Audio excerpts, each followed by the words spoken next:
A paz do Senhor, meus irmãos. Coisa boa estar com os irmãos essa noite. Quero já parabenizar a igreja por esses 18 anos. Tenho certeza que foram muitas lutas, mas também foram muitas vitórias. Grato a Deus pela vida do nosso amigo pastor Ziel. Ele falou que a primeira vez que eu ministrei no ministério, eu era pequeno, magro e não era casado. De lá para cá Deus abençoou demais. Casei. Salomão escreveu Provérbios capítulo 18, verso 22, ele disse assim: aquele que encontra uma esposa encontra algo bom e alcança a benevolência da mão de Deus. Grato a Deus pela vida da minha esposa que me acompanha ali hoje. Deus seja em tudo louvado. Louvo a Deus pela vida do meu tio Celso que está ali, minha prima Ana Rosa. Deus seja em tudo louvado. Quero convidar os irmãos a abrir a Bíblia no livro de Atos. No decorrer do culto eu vi e ouvi muito ser cantado e falado sobre o amor de Deus, falando sobre Jesus, e eu quero falar um pouquinho sobre Jesus essa noite. Atos capítulo 1, eu quero fazer menção apenas do versículo de número 3, livro de Atos, capítulo 1, versículo de número 3, já foi reproduzido ali. Assim diz a Bíblia: depois do seu sofrimento, Jesus apresentou-se a eles e deu-lhes muitas provas indiscutíveis de que estava vivo. E apareceu-lhes por um período de 40 dias, falando-lhes acerca do reino de Deus. Você que pode, tome o seu assento, me dá um pouco da sua atenção, que já já a gente faz uma oração, e se Jesus não voltar, a gente volta para casa abençoado. Ouça bem, o versículo que ora lemos faz parte de um texto muito conhecido do livro de Atos dos Apóstolos, também conhecido como Atos do Espírito Santo, por intermédio da igreja primitiva e dos apóstolos. Foi escrito pelo doutor Lucas. É interessante como Lucas começa a narrar os acontecimentos do livro de Atos, porque ele começa falando sobre o Cristo que sofreu, o Cristo que padeceu e o Cristo que ressuscitou. É interessante o versículo que nós lemos, porque Lucas disse: ele apareceu após ter sofrido, após ter padecido. E quando eu penso sobre o sofrimento do nosso Cristo, o sofrimento de Cristo veio sendo anunciado desde o princípio, desde o início. Você lembra lá de Gênesis capítulo 3, após a queda do homem, Deus desce no jardim com 5 sentenças. Uma sentença sobre a serpente, o animal, uma sentença sobre o diabo, uma sentença sobre a mulher, uma sentença sobre o homem, uma sentença sobre a terra. Mas olha só o versículo 15 do capítulo 3. Deus sentenciou em forma de promessa, dizendo: mas da semente da mulher vai nascer um que vai ferir a cabeça da serpente. E é interessante pensar que a expectativa do diabo, quando o homem e a mulher caíram, falharam no jardim, é que Deus viesse aniquilá-los. Mas quando Deus desceu no jardim, Deus fez essa promessa em forma de sentença, dizendo: da semente da mulher vai nascer um. O que Deus estava querendo trazer à mente do diabo e também do homem é a sua promessa liberada no capítulo 1 do Gênesis, no versículo 28, quando Deus determinou sobre o homem: crescei e multiplicai. O que Deus estava dizendo é: eu sei que o diabo agiu, mas o meu projeto para o homem continua de pé. Eu sei que o diabo investiu, mas o meu projeto para a vida desse homem continua de pé. E aqui eu já enxergo a graça. Sabe por que nós estamos aqui essa noite? Não é porque somos os melhores, não é porque nunca falhamos, não é porque somos a última Coca-Cola do deserto ou a última bolacha do pacote. Nós estamos aqui é porque Deus olhou para nós e mesmo vendo as nossas falhas disse: eu não desisto desse homem, eu não desisto dessa mulher. Essa é a primeira verdade. A segunda verdade é que a promessa, a sentença em forma de promessa não foi: da semente da mulher nascerá um para esmagar. A promessa foi: da semente da mulher vai nascer um para ferir. E ferimento é diferente de esmagamento. Alguém que teve a sua cabeça esmagada fala de alguém que foi aniquilado por completo. Agora, alguém que tem uma ferida na cabeça ainda está vivo, ainda respira, ainda planeja o mal, ainda pode executar o mal. O que Deus estava dizendo é: vai nascer um que através do seu sofrimento vai ferir o poder maligno. E pode ser que alguém esteja se perguntando então: o sofrimento de Jesus, a vinda de Cristo, a primeira vinda de Cristo foi apenas para ferir e acaba por aí? Não acaba. Eu lembro que Jesus estava conversando com seus discípulos, no evangelho escrito por Lucas, no capítulo 10, no verso 19, e ele disse: eis que eu vos dou poder e autoridade para pisar serpentes e escorpiões, linguagem figurada para falar de principados e potestades, e desfazer toda obra maligna. Isso me faz poder afirmar que o crente que anda de fato com Jesus, ele já recebeu poder e autoridade para romper, para vencer, para avançar. E talvez alguém ainda esteja se perguntando: então significa que o império maligno tem que se submeter a quem recebeu poder e autoridade e acaba por aí? Não acaba. Paulo escreveu a carta aos Romanos, no capítulo de número 16, no versículo 20, ele disse: em breve o Deus de paz esmagará Satanás debaixo de vossos pés. Então lá vai a promessa. E a palavra é: a ira do diabo é essa.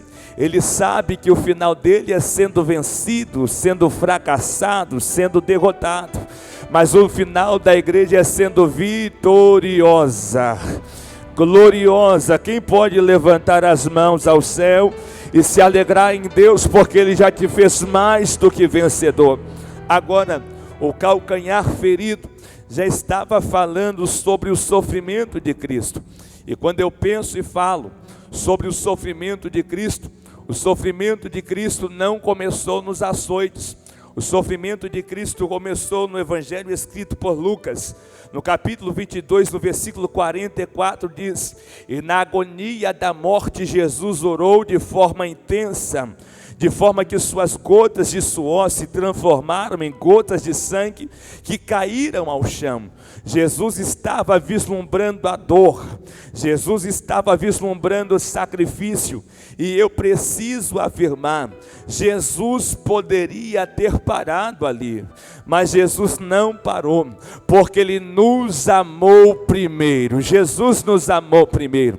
Quando eu penso sobre o sofrimento de Cristo, eu lembro de perto do evangelho escrito por Mateus, no capítulo 26, no versículo 39, Jesus está vislumbrando o sacrifício, e Ele faz 3 orações repetidas, e Ele disse: Pai, se possível for, passa de mim este cálice, todavia não seja feito a minha, mas a tua vontade.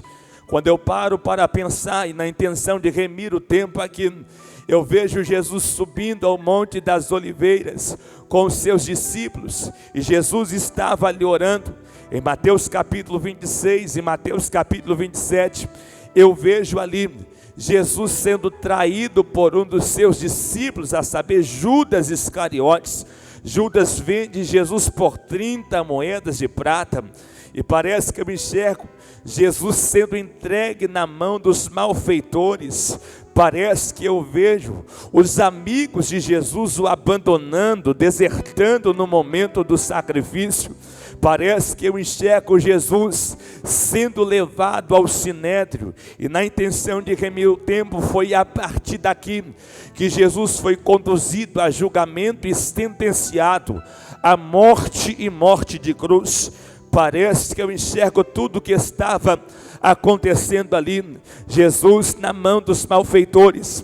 Alguém rasgou o seu manto e começou a brigar por ele. E eu quero que, se você puder, feche os seus olhos e tente enxergar comigo o que estava acontecendo ali. Parece que eu vejo alguém dando um murro, um soco mesmo, na barriga de Jesus, e Jesus poderia ter parado ali, mas Jesus não parou, porque Ele te amou primeiro. Parece que eu enxergo toda a cena, alguém cuspindo no rosto do nosso Cristo, alguém esbofeteando o seu rosto. Parece que, como se não bastasse, pegaram uma coroa de espinho, colocaram sobre a cabeça do nosso Cristo. Veio um soldado com um canuço ou com a cana trilhada, como você bem preferir, bateu sobre a coroa de espinho. E eu quero que você enxergue o que está acontecendo. Os cravos estão entrando na fronte, na testa do nosso Cristo, e o sangue começou a verter, mas Ele não parou ali, porque Ele nos amou primeiro. Jesus nos amou primeiro. Parece que eu enxergo, como se não bastassem, levaram Jesus para o tronco do açoite. Na ponta dos instrumentos de açoite, ossos quebrados e pedaços de chumbo, que quando batiam na carne do nosso Cristo, fazia-se cumprir Isaías capítulo 53, versículo 4 e versículo 5. Mas Ele foi ferido pelas nossas transgressões e moído pela nossa iniquidade. O castigo que nos traz a paz estava sobre Ele, e pelas suas pisaduras é que nós fomos sarados. Quem pode adorar a Ele, porque Ele te amou primeiro? Jesus poderia ter parado ali, mas Ele não parou, porque Ele nos amou primeiro. E eu quero que, com os olhos fechados, você tente imaginar o que estava acontecendo. Quando os ossos batiam na carne, entrava, dilacerava. Quando o chumbo batia, esmiuçava. Imagine comigo, os ossos estão empregando, estão cravando, estão entrando na carne. E quando o instrumento de açoite era puxado, a carne se dilacerava. Jesus poderia ter parado ali, mas Jesus não parou, porque Ele te amou primeiro. Jesus te amou primeiro. Parece que eu enxergo tudo que estava acontecendo ali.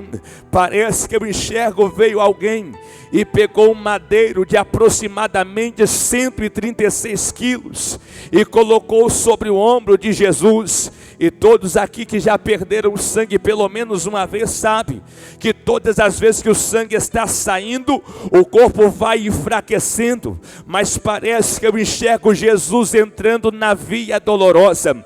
A via dolorosa que era do lugar do açoite até o Gólgota, Monte Caveira, era 600 metros de caminhada. E parece que eu vejo Jesus entrando na via dolorosa. Cada passo que Ele vai dando para frente, uma marca de sangue vai ficando para trás. E quem sabe no coração de Jesus ardia a certeza: vai valer a pena. Porque em 2024 vai ter uma igreja me adorando. Eu quero perguntar: quantos podem fazer valer a pena essa noite? Levante as mãos o mais alto que você pode, e por um minuto manda a glória para Deus. Manda a glória para Deus. Manda a glória para Deus. Só você que é grato. Só você que é grato. Só você que tem gratidão na alma e alegria no espírito. Eu vou te dar um minuto para você adorar aquele que não desistiu, aquele que não parou por te amar primeiro. Eu estou sentindo Jesus aqui essa noite. Tem alguém que está sentindo Ele também? Parece que eu enxergo Jesus na via dolorosa. De repente tem um certo Simão Cirineu, porque era de Cirene. Ele estava no caminho e ele foi constrangido a ajudar Jesus a carregar a cruz. E eu tenho por hábito dizer que nada na Bíblia é obra do acaso. Tudo na Bíblia tem um propósito. Simão Cirineu, no caminho aonde Jesus estava, ajudando Jesus a carregar a cruz, é como se o pai estivesse enviando uma mensagem para o filho, como a dizer: meu filho, você está sofrendo, mas eu declaro que eu envio ajuda para você, mas no processo você não vai morrer, porque tem um propósito te aguardando. Tem alguém que é boca de Deus nessa casa? Segure a mão de um crente que está do seu lado e fala: nesse processo, fala com mais força, nesse processo, você não vai morrer, você não vai parar. Tem a ajuda do alto chegando para você. Vai viver o propósito, vai viver a promessa, vai viver o propósito, vai viver a promessa, vai viver o propósito, vai viver a promessa. Deus sempre coloca alguém para ajudar, para auxiliar, não é verdade? Lembra lá de Daniel capítulo 1? Daniel colocou no coração de não se contaminar. Ananias, Mesael e Azarias abraçou o propósito. O que Deus está dizendo é: eu vou colocar gente certa no seu caminho, gente que vai te ajudar no propósito, gente que vai te ajudar no processo para você viver o teu propósito. Quando eu falo de Deus colocando gente certa no caminho, eu lembro de perto de Marcos capítulo 2, a Bíblia diz que Jesus estava em casa em Cafarnaum. Os fariseus e escribas souberam que Jesus estava em casa, encheram a casa de Jesus. De repente tem 4 homens que a Bíblia não diz os seus nomes, mas estão vindo para o culto que estava acontecendo na casa de Jesus e viram um paralítico deitado sobre a cama no caminho. Carregaram um paralítico. E eu digo, se eles fossem educados demais, sensíveis demais ao que os outros iam falar, eles não tinham feito o que fizeram, porque chegaram lá, viram que a casa estava cheia, não tinha como entrar. Subiram paralítico no telhado, destelharam a casa onde Jesus estava, desceu o paralítico, e a Bíblia não diz que Jesus olhou para a fé do paralítico, a Bíblia diz: e Jesus, olhando para a fé daqueles homens, disse ao paralítico: perdoados são os teus pecados. Aqueles homens no caminho do paralítico, carregando o paralítico, estavam dizendo: se depender de nós, ele vai para o culto paralítico, mas vai sair daquele culto andando. Eu não sei quem é você, mas eu sou como um desses 4 homens. E estou aqui como boca de Deus para dizer: se depender de mim, você pode ter entrado de um jeito, mas vai sair totalmente diferenciado. Olhando para a fé daqueles homens. E coisa boa é olhar para a Bíblia e falar de fé, não é verdade? Eu costumo dizer que dentro da Bíblia existe pelo menos 2 tipos de crente. Dentro da Bíblia existe pelo menos 2 tipos de crente, e na igreja também existe. O primeiro tipo de crente é o incrédulo, baseado na vida do irmão Tomé. Você lembra de João, Evangelho capítulo 20? Olha só o versículo 24 e o versículo 25. Tomé disse: se eu não ver sua mão que foi furada, seu lado que foi transpassado, não creio que ele ressuscitou. Primeira marca do incrédulo: só acredita se ver, se apalpar, se segurar, se tocar. Segunda marca do incrédulo, João capítulo 11, o Evangelho, Jesus disse: vamos até Betânia para ressuscitar Lázaro. O irmão Tomé olhou para os discípulos e disse: vamos com ele, e com ele nós morreremos. Porque todo incrédulo é assim, não basta ele não crer, ele quer fazer quem crê desacreditar daquilo que Jesus falou. Mas Jesus não se move pelos incrédulos. Paulo escreveu 2 Coríntios 5:7 e disse: porque nós não andamos por vista, nós andamos por fé. É mais ou menos assim: quem anda por vista vê o mar e diz, vamos morrer aqui. Quem anda por fé já vê o mar se abrindo, a terra prometida do outro lado. Quem anda por vista sente a enfermidade, ou vê a enfermidade e diz, tem morte. Quem anda por fé canta aquele louvor, ainda tem vida aí. E mesmo que o cenário diga que é o fim, a circunstância diga que é para Deus dizer, tem vida, tem vida, tem vida. Quem anda por vista vê a muralha. Quem anda por fé diz, pelo Senhor eu saltarei as muralhas. Quem anda por vista sente o vento e diz, vou perecer. Quem anda por fé já sente a brisa suave de Jeová chegando. Quem anda por vista vê o deserto. Quem anda por fé vê a mesa preparada no deserto. Quem anda por vista vê o vale, mas quem anda por fé já vê a bandeira hasteada da vitória. Eu não sei quem é você, mas eu faço parte do grupo que anda por fé e não por vista. Fé. A Bíblia diz primeiro, Jesus olhou para a fé daqueles homens e disse, perdoados são os teus pecados. Disse para o paralítico. E aí os fariseus e escribas no culto, coisa triste, irmãos, aqui para nós. Coisa triste é cultuar com o fariseu e escriba. Por quê? Fariseus e escribas aqui são aqueles que conheciam a lei e eram chamados de doutor da lei. Quem são os fariseus e escribas nos dias de hoje? Aqueles que pensam conhecer tanto que quer ordenar o caminho que Deus deve trabalhar.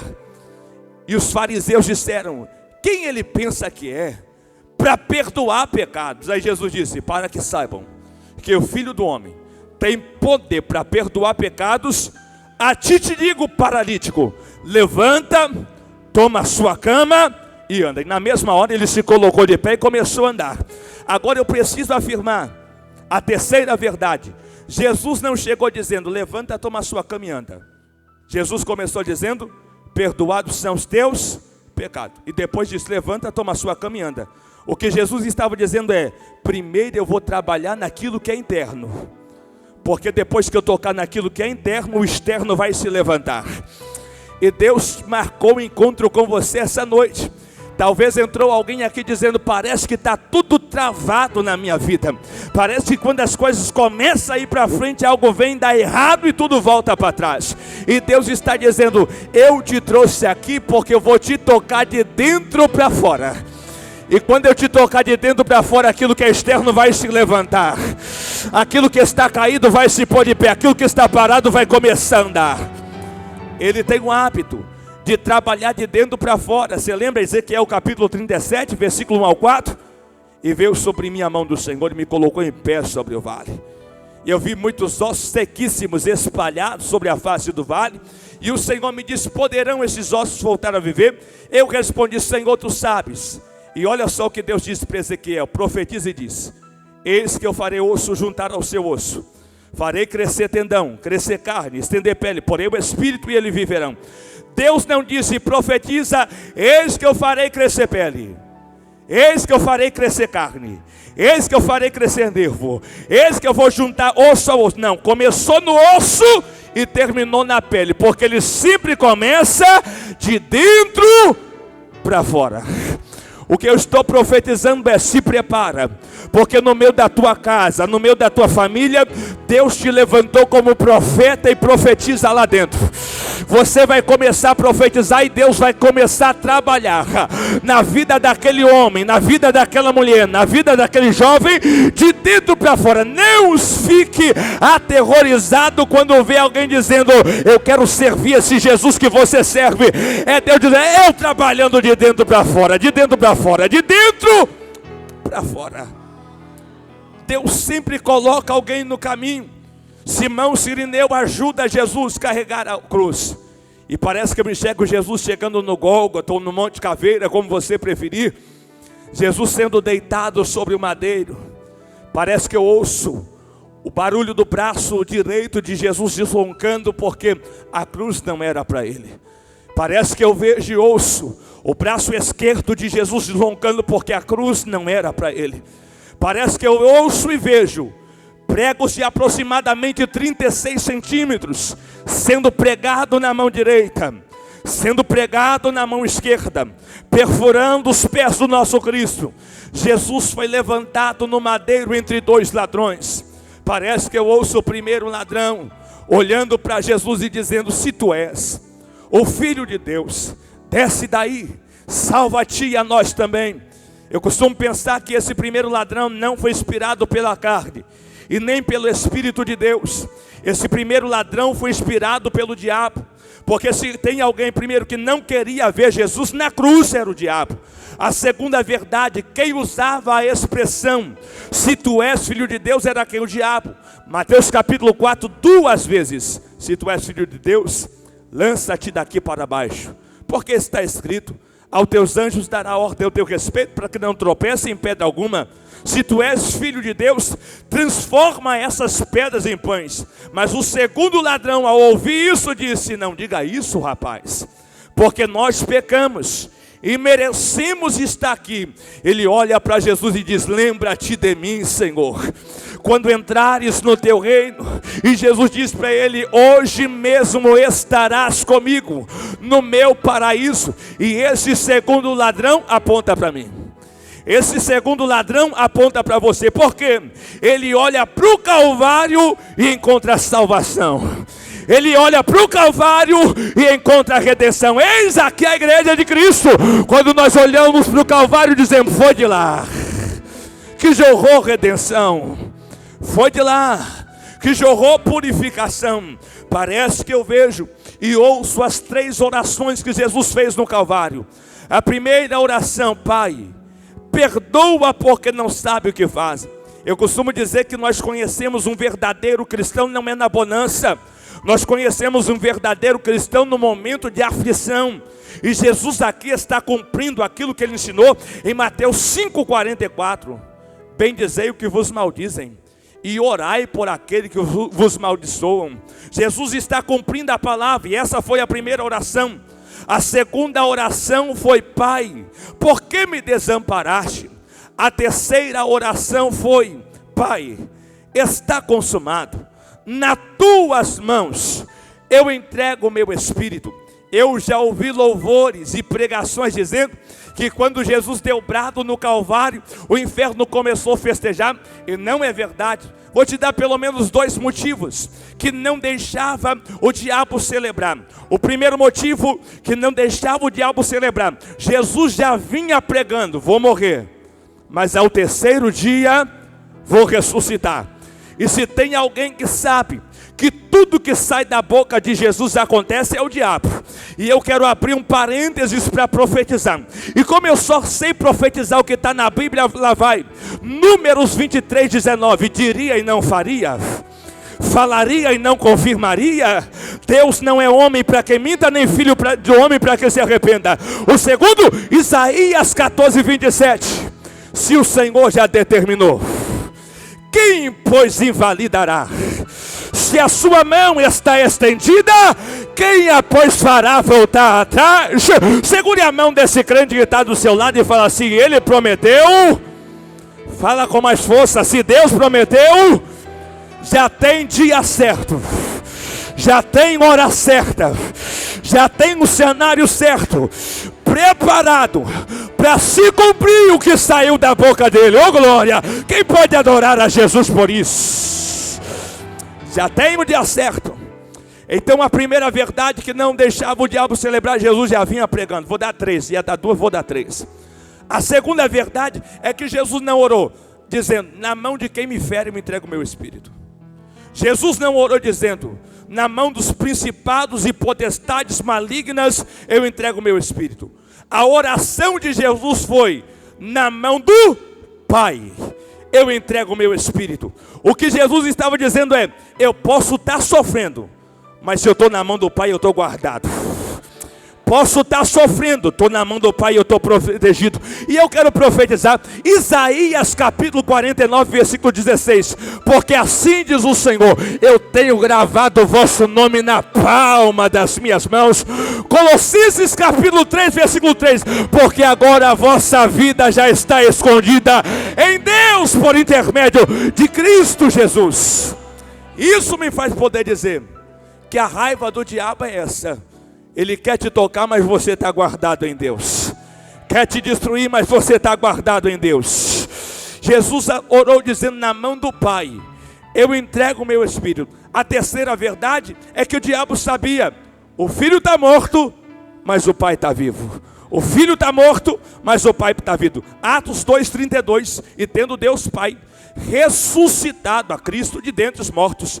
Parece que eu vejo Jesus dando o brado no Calvário, dizendo: está consumado. E algumas coisas aconteceram. Mateus capítulo 27, versículo 51 a seguir. O que aconteceu? Primeiro, as rochas se fenderam. Segundo, o céu escureceu. Terceiro, muitos corpos de santos que haviam morrido ressuscitaram e entraram pela porta da cidade. Quarto, o véu do templo se rasgou de alto a baixo. Quinto, quem estava no pé da cruz começou a dizer: verdadeiramente, esse aí era filho de Deus. Parece que eu enxergo, veio um soldado com uma lança e o transpassou o lado de Jesus. E a Bíblia diz: jorrou água e jorrou sangue. Água na Bíblia fala de vida. E é por isso que Apocalipse 22, versículo de número 17 diz: o Espírito e a noiva eles vêm. E quem tem sede venha e tome de graça da água da vida. Evangelho escrito por João capítulo 8, versículo 37 e 38. E disse Jesus: aquele que crê em mim, como está escrito, rios da água da vida fluirão do seu ventre. Então a água fala de vida. E sangue? Sangue fala de perdão, de purificação. É por isso que Mateus capítulo 26, versículo 28, Jesus está ministrando a penúltima ceia. Sim, a última será servida na eternidade. A penúltima ceia. Jesus pegou o cálice, Mateus capítulo 26, versículo 28, e disse: porque esse é o cálice do meu sangue, sangue da nova aliança, derramado por muitos a favor da remissão do pecado. Primeira carta de João capítulo 1, versículo 7. Se nós andamos na luz, como na luz ele está, temos comunhão um com os outros, e o sangue de Jesus seu Filho nos purifica de todo pecado. Hebreus capítulo 9, versículo 11, 12 e 13. E tendo Jesus se manifesto como sumo sacerdote dos dias, não com sangue de bode, nem com sangue de bezerro, mas com teu sangue alcançou redenção para nós. Apocalipse capítulo 5, versículo 9 e 10. E cantavam um novo cântico dizendo: digno é o Cordeiro de receber toda a honra, toda a glória, todo louvor, porque fosse morto e com teu sangue comprou para Deus homem de toda a tribo, língua, povo e nação. Então água fala de vida e sangue fala de perdão e purificação. Agora enxergue comigo. Se Jesus está pregado no alto do madeiro, significa que a água e o sangue não jorrou de baixo para cima, jorrou de cima para baixo, porque do alto vem o nosso perdão, do alto vem a reconciliação, do alto vem a redenção, e do alto vem a nossa vida eterna. Parece que eu vejo, estou remindo o tempo, Jesus sendo tirado do madeiro, colocado no sepulcro. E eu amo ver Paulo ministrando a Santa Ceia em 1 Coríntios capítulo 11. Olha só o versículo 26. Ele disse: fazendo isso, anunciai a sua morte, vírgula, até que ele venha. Para quem estudou só um pouquinho assim de gramática sabe que a vírgula, o significado da vírgula tem variações. E uma das variações é espaço indefinido de tempo. Ninguém pode medir o tempo de uma vírgula, mas essa vírgula entre anuncia a sua morte até que ele venha, está dizendo: ele foi vendido por 30 moedas, foi abandonado pelos seus amigos, foi levado ao sinédrio, foi conduzido ao julgamento, foi sentenciado à morte de cruz, rasgaram o seu manto, esbofetearam ele, cuspiram no seu rosto, colocaram a coroa de espinho, levou para o tronco do açoite, foi açoitado, entrou na via dolorosa, carregou o madeiro, chegou no Gólgota, foi pregado no madeiro, fez 3 orações, entregou seu espírito ao Pai, morreu, foi tirado do madeiro, foi colocado no sepulcro. Mas a história dele não parou no sepulcro. Ao terceiro dia Jesus ressuscitou. Então por isso anuncia até que ele venha. Jesus morreu, mas ressuscitou. Jesus morreu, mas ressuscitou. Jesus morreu, ressuscitou e um dia ele voltará. Jesus está vivo. Jesus está tão vivo que Marcos capítulo 16, versículo 1 ao 10 diz: e Maria Madalena e Salomé, ao terceiro dia, foram ao sepulcro dizendo: como nós faremos para remover aquela tão grande pedra? E para surpresa, quando chegaram lá, a pedra estava removida. O anjo assentado sobre a pedra perguntou: por que vocês estão procurando entre os mortos aquele que vivo está? Jesus, ele está tão vivo que eu lembro de Apocalipse capítulo 5. Olha só o que João disse: eu olhei e vi assentado no trono um cordeiro como havia sido morto. O que João estava dizendo é: eu olhei e reconheci marcas de morte no corpo dele, mas ele não estava morto, ele estava vivo e estava sentado no trono. Jesus não está morto, Jesus está vivo. Jesus está tão vivo que no evangelho escrito por João, os discípulos estão no capítulo 20 dentro de casa com medo, e Jesus se apresenta no meio deles dizendo: Pai seja convosco. E pense em alguém que acredita em tudo que está na Bíblia. Se está na Bíblia, eu creio, irmãos. Eu creio naquilo que diz em Apocalipse 3:20: eis que estou à porta e bato. Creio, e creio de perto, mas eu não limito o poder de Deus a isso. Em Apocalipse 3:20, ele bate na porta. Em João 20, não bate na porta, se apresenta no meio. O que Deus está dizendo é: se eu quiser transformar, eu entro onde tem que entrar, eu toco onde eu tenho que tocar, e transforma aquilo que precisa ser transformado. E alguém olha para a tua casa, olha para a tua família e diz: isso só vai mudar se isso acontecer. E Jesus está dizendo: eu não sigo o protocolo humano, eu crio o protocolo para agir. Levante as suas mãos ao céu que eu quero profetizar. Ele vai tocar essa noite aonde a sua mão não... Ele vai tocar onde a sua mão não toca. Ele vai chegar aonde você não chega. Ele não vai fazer aquilo que você não faz. Mas vai lá, profecia agora. Se prepara, porque você voltará e entrará por essas portas dizendo: eu e a minha casa, eu e a minha casa, eu e a minha casa serviremos ao Senhor. Jesus se apresenta a ele. E é interessante dizer: eu estou caminhando para o final. Jesus se apresenta a eles. E é interessante que tem aproximadamente 13 pessoas dentro da casa, porque nessa aparição Tomé não estava. Então tinha 10 discípulos mais 3 mulheres: Maria Madalena e Salomé. 13 pessoas. E olha só que coisa interessante: Jesus sai para o lado de fora e os discípulos estão seguindo Jesus. Agora pense comigo: se Jesus está saindo para o lado de fora e os discípulos estão vindo atrás, significa que agora Jesus segurou na maçaneta da porta e abriu a porta. Perceba que ele só abriu a porta depois que ele tratou os discípulos do lado de dentro. E é Deus dizendo para alguém que está dizendo: quando é que o milagre vai acontecer? Quando é que a porta vai abrir? Quando é que a bênção vai chegar? E ele está dizendo mais uma vez: vou te tocar de dentro para fora. Porque quando eu te tocar de dentro para fora, eu vou abrir a porta. Quando eu te tocar de dentro para fora, eu vou fazer um milagre. Quando eu te tocar de dentro para fora, eu vou fazer além das suas expectativas. Jesus está saindo e tem aproximadamente 13 pessoas seguindo ele. E quando ele chega no Monte das Oliveiras, Paulo escreveu, 1 Coríntios capítulo 15, verso 6, que tinha 500 irmãos. Então o que Deus está dizendo na minha boca é: se eu encontrar pelo menos 13 aqui essa noite, pode começar com pouco, mas vai terminar com muito. Pode começar com pouco, mas vai terminar com muito. Quantos podem dar lugar para Deus essa noite? Se coloca de pé, porque nós já iremos orar. Nós já iremos falar com Deus. Se Deus pode contar com você, eu quero que você segure a mão desse crente que está do seu lado. Segure a mão desse crente que está do seu lado e fala: eu vou orar por você agora. Você vai orar por mim e Deus vai trabalhar por nós. Eu não sei quem é você, o incrédulo ou quem tem fé, mas eu faço parte do grupo que tem fé. Eu vou orar por você, você vai orar por mim, e Deus vai trabalhar por nós. Tem alguém que acredita no poder da oração? Não solte a mão da pessoa que está do seu lado, não solte. Tem alguém que pode louvar para nós?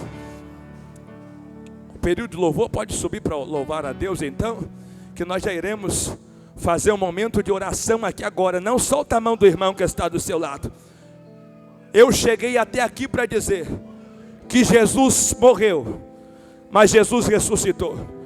No último ensino de Jesus, Mateus capítulo 28, duas verdades do ensino que eu poderia destacar muito, vou destacar só duas. A primeira verdade, Mateus 28, 18, Jesus disse: todo o poder foi-me dado no céu e na terra. É Ele dizendo: se eu decidir te abençoar, pode falar mal, podem lançar macumbaria, fazer feitiçaria, lançar encantamento, podem cantar 7 pontos luz, invocar Exus e orixás. Se eu te abençoei, já está abençoado. A segunda verdade é Mateus 28, 20. A promessa é: eis que eu estarei convosco todos os dias, até a consumação do século. E se você crê que essa palavra é verdadeira, então eu afirmo: Jesus está presente aqui, como já foi cantado essa noite. Eu quero que você feche os seus olhos aí para ficar melhor, para ficar mais gostoso. Feche os seus olhos. Eu quero que você que crê que Jesus está aqui, comece a orar. Mistura oração com adoração aí agora. Mistura oração com gratidão aí agora. E vai falando com Ele. Quem pode orar? Pode louvar. Eu já ouço alguém orando. É alguém que sente que Jesus está vivo e está presente aqui. Enquanto você ora, Ele te renova. Enquanto você ora, Ele te levanta. Enquanto você ora, Ele derrama poder e autoridade. Enquanto você ora, Ele corta o laço. Enquanto você ora, Ele alcança a tua casa. Enquanto você ora, Ele alcança a tua família. Enquanto você ora, Ele fecha a sepultura. Enquanto você ora, Ele derrama a porção do Espírito. Enquanto você ora, Ele derrama fogo do Espírito. Quem pode orar?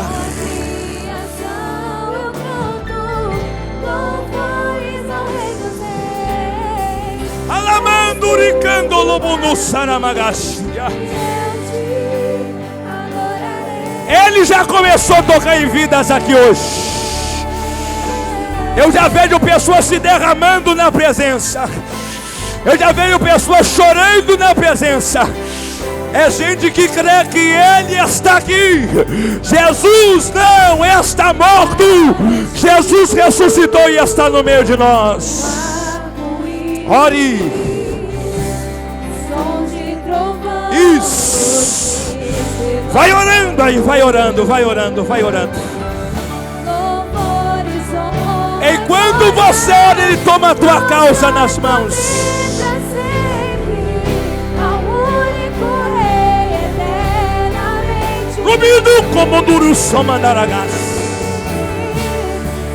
Olha a graça dele enchendo a casa hoje.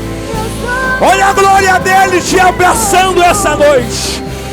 O Espírito do Senhor está abraçando vidas agora, vidas agora, vidas. Isso. Vai orando e adorando aí, vai, vai, vai, vai, vai. Vai, vai, vai, vai. Vai orando e adorando.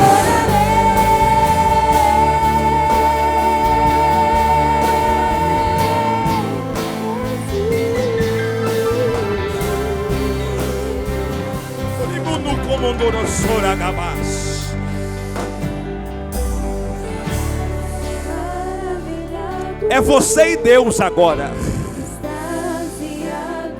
Não existe nenhuma barreira entre nós e Deus. É você e Deus agora. É Deus te convidando para intimidade essa noite.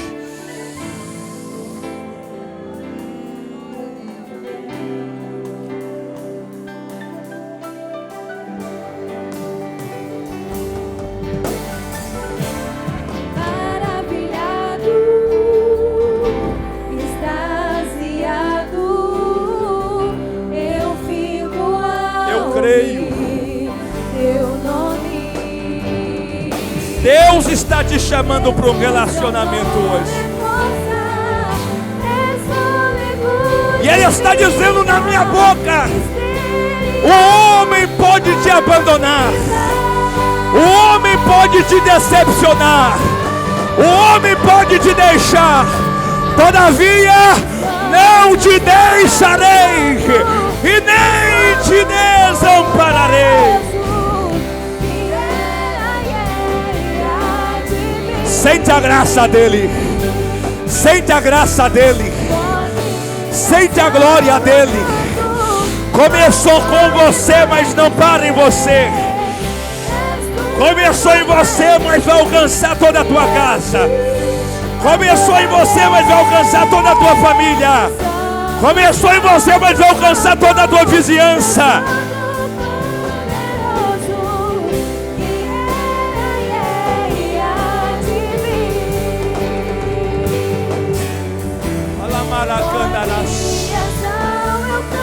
Oh meu Deus, tens liberdade aqui essa noite.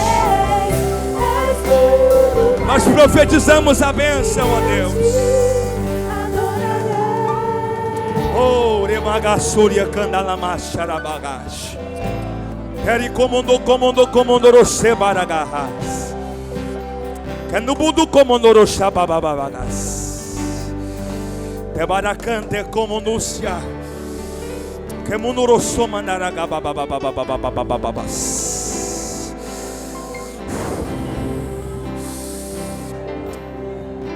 Vai tomando propriedade agora, Espírito. E aonde houver alguém te clamando com sinceridade,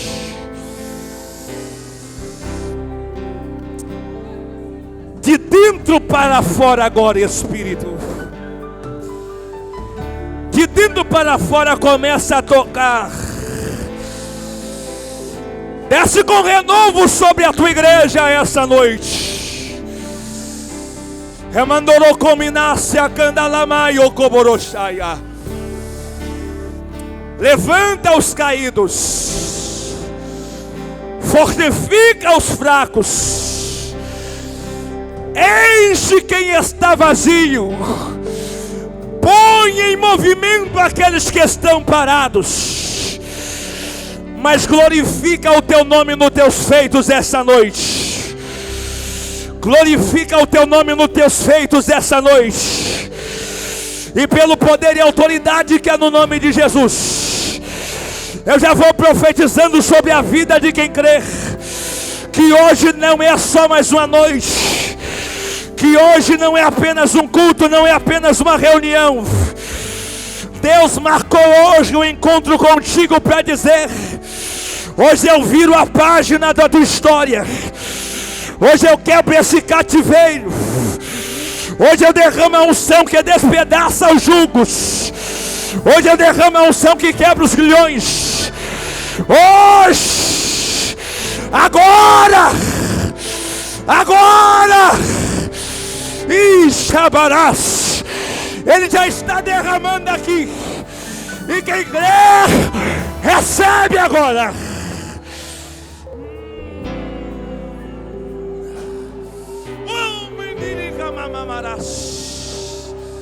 Ele canta para suricanda na marcha. Ele me camandou chore bagaço.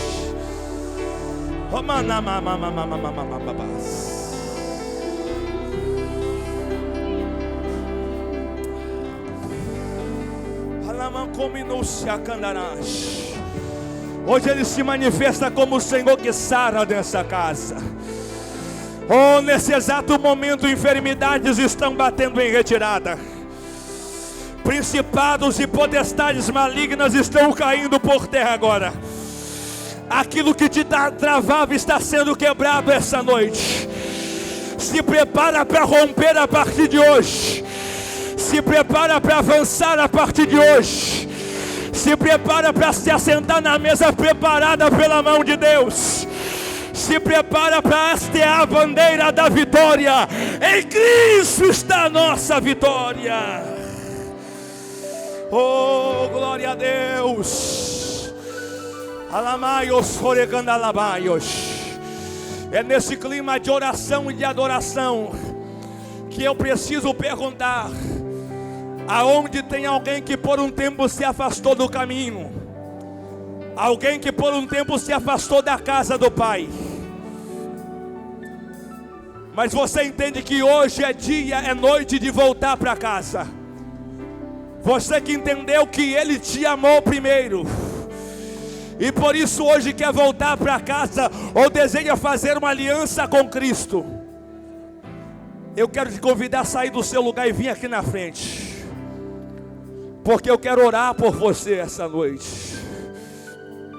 O Pai está dizendo: tem lugares na minha mesa que estão desocupados, e ninguém além de você, filha, ninguém além de você, filho, pode ocupar o lugar que te pertence. Por isso eu pergunto: aonde tem alguém que quer fazer aliança com Cristo hoje? Aonde tem alguém que quer romper essa noite? Para isso Jesus veio, para te gerar salvação, para gerar redenção. Por isso eu pergunto a última vez: tem alguém que deseja fazer uma aliança? Ou a primeira vida está vindo ali? A primeira vida está chegando aqui agora. A igreja vai orando, porque tem algo muito sério acontecendo no meio de nós. Enquanto o inferno está desesperado, o céu está em festa. Oh, é uma segunda vida para Jesus. Oh, glória a Deus. A segunda vida chegou aqui agora. Aleluia. Aleluia. A terceira vida chegou aqui agora. Aonde está a quarta vida para Jesus?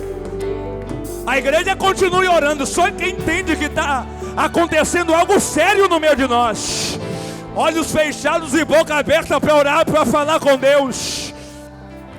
Aonde tem uma quarta vida para Jesus essa noite? Aleluia. Isso, as irmãs já começaram a estender as mãos. Pode manter as mãos estendidas, porque na oração da igreja o céu vai trabalhando.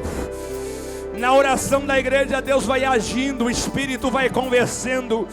Na oração da igreja o Espírito vai atraindo, vai trazendo, vai fazendo.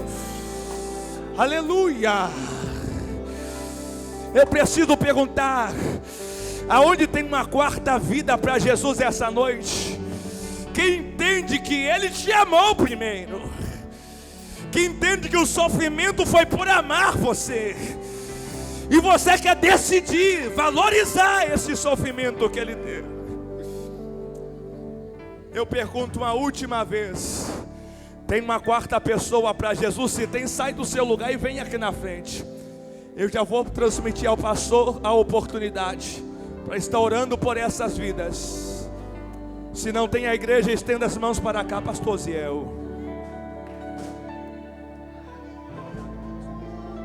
Espírito Santo, glória.